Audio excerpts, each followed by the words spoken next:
பிரெண்டல்ஸ் நேயர்களுக்கு வணக்கம்.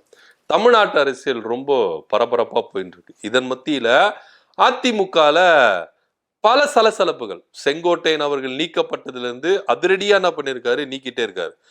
நேற்று தினத்துல கூட எடப்பாடி பழனிசாமி செங்கோட்டையன் ஆதரவாளர்களை கிட்டத்தட்ட ஒரு 100 பேர் கிட்ட என்ன பண்ணியிருக்காரு, அதிரடியா நீக்கி இருக்கிறார். அடிப்படை உறுப்பினர் பதவியிலிருந்து நீக்கி இருக்காரு.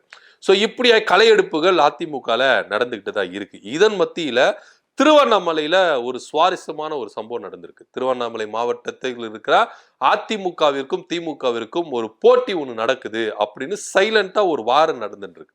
என்ன விஷயம் அப்படின்னு பாத்தீங்கன்னா, திமுக பொறுத்த வரைக்கும் திருவண்ணாமலை திமுக கோட்டையாவே இருக்கு. அங்க அமைச்சர் ஏவாவேலு இருக்கிறார். ஏவாவேலு இருக்கிற வரைக்கும் திமுக அந்த கோட்டையில தவறாது, அதிமுக உள்ள நுழைய மாட்டோம் அப்படின்ற ஒரு செய்தி ரொம்பவே அரசல் பரசலா இபிஎஸ் காதுக்கு போயிருக்கு. இதை கேட்ட இபிஎஸ் அவர்கள் ரொம்ப கோவப்பட்டு, ஏன்பா திமுக அங்க ஜெயிக்கவே முடியாதுன்னா அவர்னா கலைஞரா அப்படின்ற ரேஞ்சுக்கெல்லாம் கேள்வி கேட்டதுதான் தகவல் வந்திருக்கு. சோ இப்போ இபிஎஸ் அவர்கள் அதிரடியான ஒரு ஆஃபர் ஒண்ணு கொடுத்திருக்கிறார் அதிமுகவுக்கு. யாரு ஏவாவேலுவை தோக்கடிக்கிறீங்களோ அவங்களுக்கு அமைச்சர் பதவி நான் தரேன் அப்படின்ற ரேஞ்சில ஒரு அழைப்பு, ஒரு ஆஃபர் ஒண்ணு கொடுத்திருக்காரு. ஏன்னா திமுக ரொம்ப ஸ்ட்ராங்காவே இருக்கு. அது மாத்திரம் இல்லாம ஏவாவேலுக்கு மண்டல பொறுப்பாளர் கொடுத்திருக்காங்க. வடக்கு மண்டல பொறுப்பாளர், தேர்தல் பொறுப்பாளர் பதவி கொடுத்திருக்காங்க. கிட்டத்தட்ட அவருக்கு கீழே மட்டும் பாத்தீங்கன்னா 41 தொகுதி வந்து, இந்த 41 தொகுதியிலும் 41க்கு 41 அப்படி எடுக்கணும் அப்படின்ற ஒரு முனைப்போட அமைச்சர் ஏவாவேலு என்ன பண்றாரு, செயல்பட்டு வராரு. சோ இப்படியா இருக்கும்போது, ஏன்னா ஏவாவேலு செஞ்ச செயல்கள், திமுக அரசு செஞ்ச திட்டங்கள் எல்லாவற்றையும் விலக்கி இந்த 41 தொகுதிகளும் கவர் பண்ணிடணும் அப்படின்னு சொல்லிட்டு ஏவாவேலு ரொம்ப முனைப்பா இருக்கிறார். திருவண்ணாமலை மாவட்டத்தை பொறுத்த வரைக்கும் எடுத்தீங்கன்னா அந்த மாவட்டம் ஃபுல்லாவே திமுகவுக்கு நான் வெற்றி கனிகளை கொடுப்பேன் அப்படின்னு சொல்றாரு. எடப்பாடி பழனிசாமி ஆஃபர்கள் அள்ளி கொடுக்கும் பொழுது அந்த தொகுதியில ஏவாவேலுவை தோக்கடிக்கிறதுக்கு யாருப்பா நிற்கிறா அப்படின்னு பார்க்கும்போது, முன்னாள் அமைச்சர்களான எஸ் ராமச்சந்திரனும் அக்ரி கிருஷ்ணமூர்த்தியும், இவங்க 2 பேரும் நிக்க வச்சா நிச்சயமா ஏவாவேலு தோக்கடிச்சல. ஏன்னா 2011 அமைச்சர் ஏவாவேலு எதிர்த்து போட்டியிட்டவர் எஸ் ராமச்சந்திரன். அவர் கிட்டத்தட்ட 5000 வாக்குகள் வந்து என்ன பண்ணாரு, தோல்வி அடைந்திருக்காரு. சோ அதனால அவரை நிக்க வைக்கலாம் அப்படின்னு சொல்லிட்டு தான் இங்க ஒரு வகையான பேச்சுகள் போயிட்டு இருக்கு. இப்படியா இருக்கும் பொழுதுதான் இவங்க 2 பேர்ல யாருன்னா ஒருத்தர் நிப்பாட்டிட்டா அங்க ஏவாவேலு தோக்கடிச்சிடலாம் அப்படின்னு எடப்பாடி பழனிசாமி கணக்கா இருக்கு.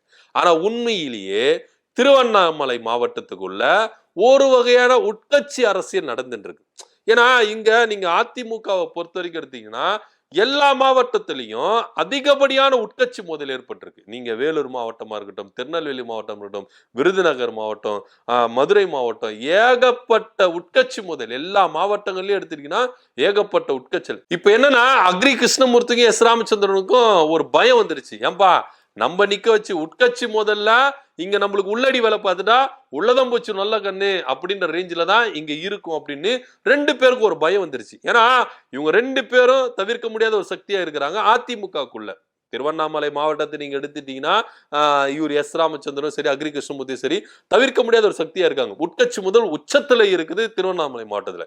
இப்படி இருக்கும்போது இவங்க 2 பேரும் சமரசாகாம நீங்க எஸ் ராமச்சந்திரன் கொடுத்தா அக்ரி கிருஷ்ணமூர்த்தி உள்ளடி வேலை பார்ப்பாரு, அக்னி கிருஷ்ணமூர்த்திக்கு நீங்க கொடுத்தீங்கன்னா எஸ் ராமச்சந்திரன் உள்ளடி பார்ப்பாரு. இந்த மாதிரி ஒரு கோஷ்டி மோதல், உட்கட்சி மோதல் போயிட்டு இருக்கும்போது இங்க ஈஸியா அமைச்சர் ஏவாவேலு வின் பண்ணிடுவாரு அப்படின்னு தான் எல்லாமே கருதுறாங்க. முதல்ல உங்க கட்சிக்குள்ள ஒரு ஒற்றுமையை கொண்டு வாங்க, உங்களுக்குள்ள ஒரு ஆர்கனைஸ கொண்டு வாங்க. அதுக்கப்புறம் இங்க அமைச்சர் ஏவாவேலு தோக்கடிக்கலாமா வேண்டாமான்னு யோசிக்கலாம் அப்படின்னு திமுக தரப்புல இருந்து அறைகூவல் கூறாங்க. முதல்ல நீங்களே சரியில்லை, இதுக்கு உங்க ஸ்ட்ராங்காவே இல்ல, அதுக்கப்புறம் நீங்க எங்க ஆளை தோக்கடிக்கல, அதெல்லாம் அப்பாற்பட்ட விஷயம்.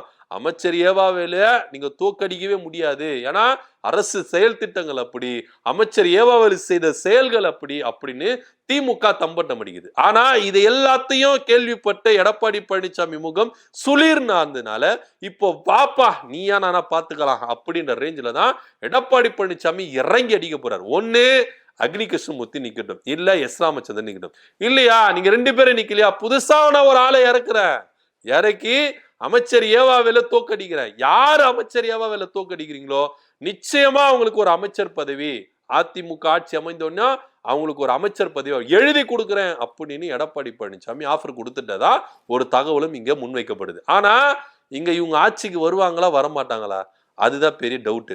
முதல்ல எதிர்க்கட்சி தலைவராகவே நீங்க வருவீங்களா வரமாட்டீங்களா, அதுவே ஒரு பெரிய கேள்விக்குறியா இருக்கு.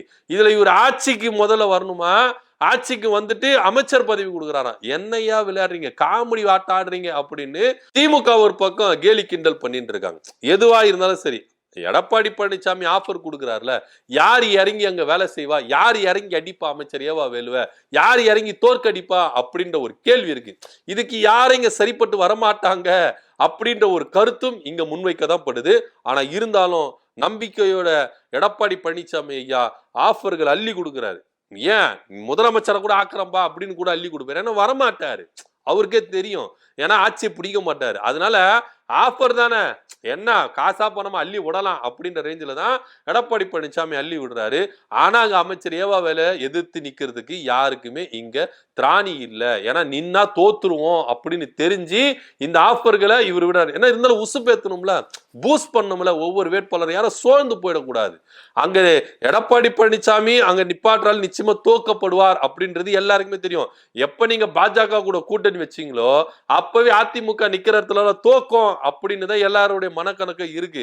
இந்த டைம்ல நீங்க அமைச்சரை எதிர்த்து நீங்க நிக்க வைக்கணும்னா எப்படிங்க முடியும் அப்படின்றத ஒரு பயத்துலதான் திருவண்ணாமலை மாவட்ட அதிமுக கதி கலங்கி இருக்கு. ஏன்னா இருந்தாலும் நீங்க சோர்ந்து போயிடு. ஏன்னா இப்போ பாஜக ஒவ்வொன்றுத்தையும் நோட்டமிடுறாங்க. எங்கெல்லாம் எடப்பாடி பழனிசாமியோட ஆட்கள் வீக்கா இருக்கிறாங்களோ அந்த இடத்துல பூந்துடலாம், பாஜக நிக்க வச்சிடலாம் அப்படின்னு தான். அதனாலே எடப்பாடி பழனிசாமி என்ன பண்றாரு, இந்த வீக்னஸ் வெளியே தெரியக்கூடாதுன்னே ஒரு மாஸ் காட்டணும் அப்படின்றதுனால இப்படி ஆஃபர்களை கொடுத்துட்டு வராரு.